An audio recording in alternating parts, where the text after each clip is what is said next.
Hey everyone, welcome back to ZTechAdvisor YouTube channel.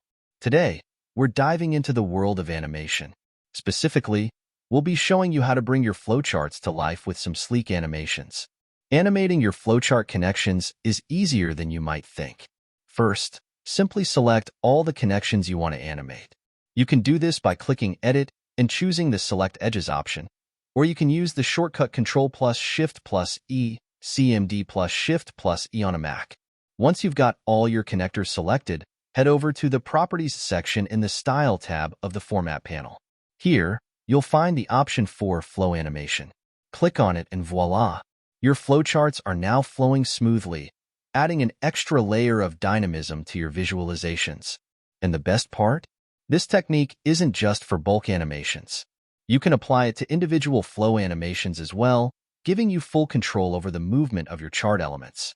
So, whether you're sprucing up a presentation or adding flair to your educational content, animating your flowcharts is a surefire way to captivate your audience. Plus, I'm using the Draw.io free app for this demonstration, and I'll put the link in the description below. Stay tuned for more tips and tricks on our channel, and don't forget to like, share, and subscribe for future updates.